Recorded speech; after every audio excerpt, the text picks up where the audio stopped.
What's up, dudes? It's Gaz, and welcome to the Warframe video. Today, we are going to have a quick strategy guide for the endurance portion of the Arlo's Flame Tactical Alert, basically the Halloween event.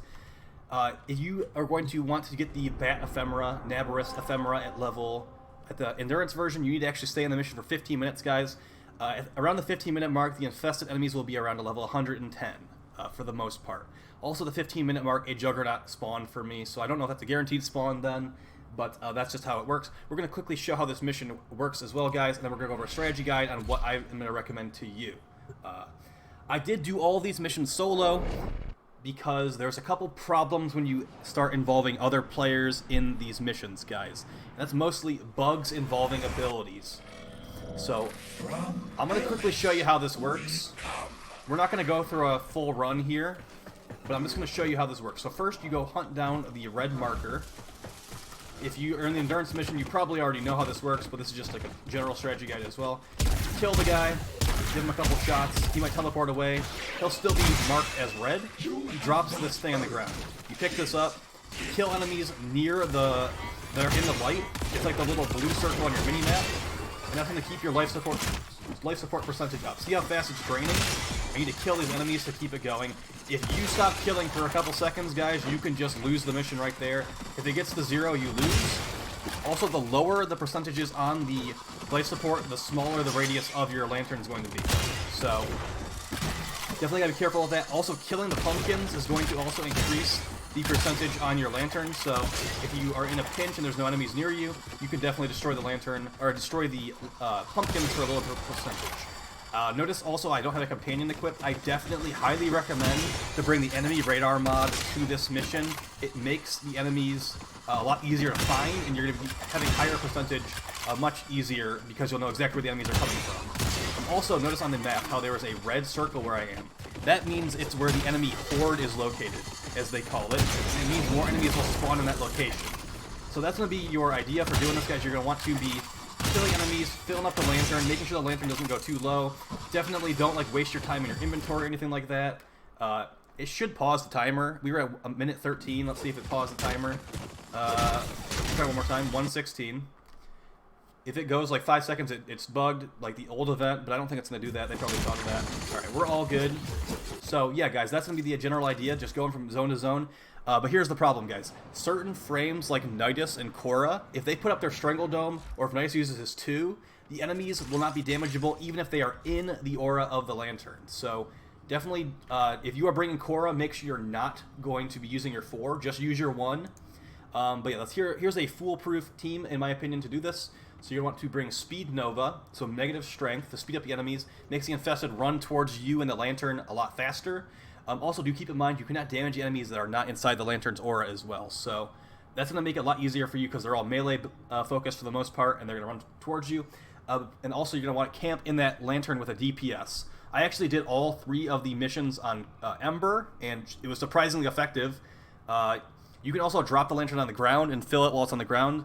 But yeah, do keep in mind, while you're holding the lantern, you can only use your secondary weapon and your melee and stuff like that. So yeah, you might want to drop it on the ground and use your primary if you're using something like Fulman or something like that.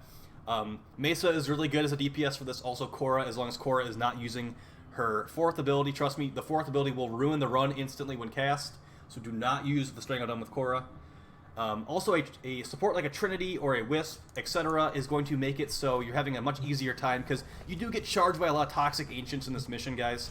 And especially near the end when they're level 100 plus, they're going to hurt most. My Ember was almost getting 1 shot at the end of it, but I mean, the way I look at it is maybe this mission was intended to have Ember already with her rework where she gets a damage reduction, because she definitely did not feel very tanky in there, let me tell you.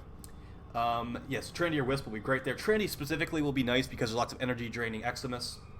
And then the 4th can be literally anyone.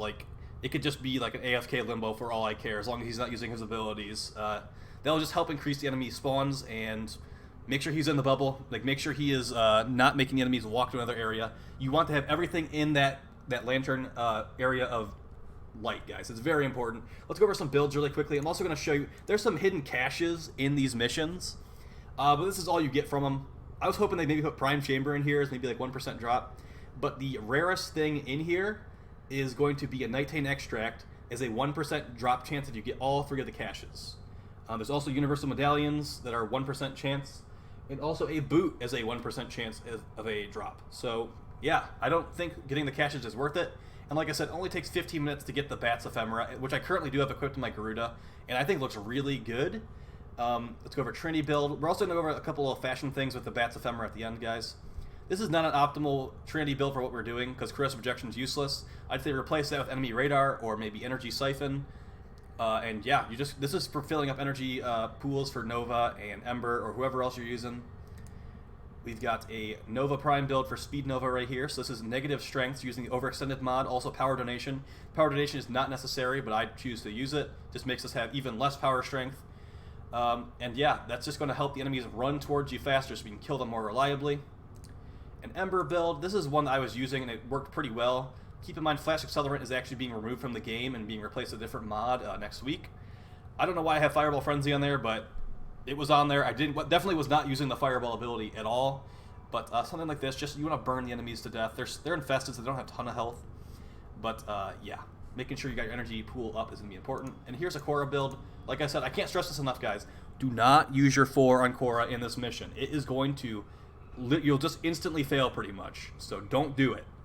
Her whip is amazing, though. Also, Gara can do the similar thing, too. Enemies get close to you with Gara. You can have your Splinter Storm surrounding you and it instantly kill the infested because they're pretty weak. Okay, that's going to be it for the builds. Let's go over some fashion frame. Some of the frames that have the Bats Ephemera equipped I really like. So I personally really like it on Garuda. I had the Blood Ephemera, I believe, before. Also, guys, when you're changing the energy colors for this, the things that do get changed with this ephemera is basically there's like these little like wind like flaps coming out of the bat's wings. See that like red right there? That's from the energy color. The rest of it is not really something you can edit with the color changing. The bats are always going to be very dark looking. You can't change that. Maybe if you have like max graphic settings, there's something that gets changed by those energy colors, but it just seems to be the flapping of the wings currently. So yeah, Garuda really good for that one. There's also lots of other ones. Like it's basically a really edgy ephemera. So I looked at it this way. Like Naberus is kind of like a mummy coming out of a tomb, so he's like covered in bats. I thought that was pretty cool. We've also got. I thought it looked really good on Nova. I think that looks really good. There's also Titania. Titania is surprisingly good because she also has those butterflies that surround her. So it's like a second set of flying animals around her. So she's got these that like. They'll fly around from time to time. It's like part of her idle animation, but you've also got the bats. So I think it looks really cool with Titania. She's also getting her deluxe skin next week, so I'm sure that will be some nice fashion frame. See, like there's tons of stuff flying around now. Pretty cool. What else did we have? We thought of lots of stuff in the stream. We had a pretty fun stream today. Let's see what else we got. Umbra Excalibur, that was a pretty nice one. I just like it on everybody. I like bats. Bats have been my favorite animal since I was 2 years old. And I'm pretty happy to get this, to be honest. So, yeah, actually, we did try it on Revenant. I don't think it looks very good on Revenant. I prefer the Eidolon Ephemera on Revenant. So, yeah, there's lots of choices, guys. Definitely Necros as well. I'd say this is worth farming. It only takes 15 minutes to get it from the Endurance mission. And the missions prior to that, it's probably like a 35 minutes total grind to get this.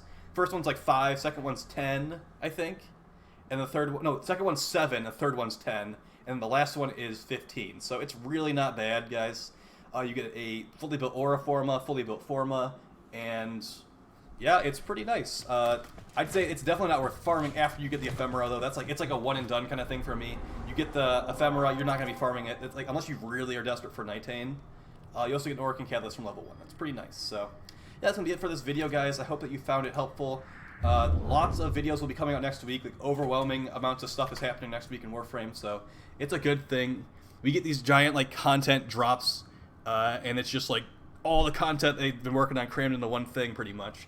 So yeah, we'll see when we get to the new war and Railjack afterwards. I'm guessing Railjack will be maybe in December, late December, and then new war will be February or January of next year. So yep. Until then, I will see you soon. Also, yeah, Grendel. Kuva Guardian cosplay. That's gotta happen. That's gotta happen. I will talk to you guys next time. Please like, share, subscribe, and peace.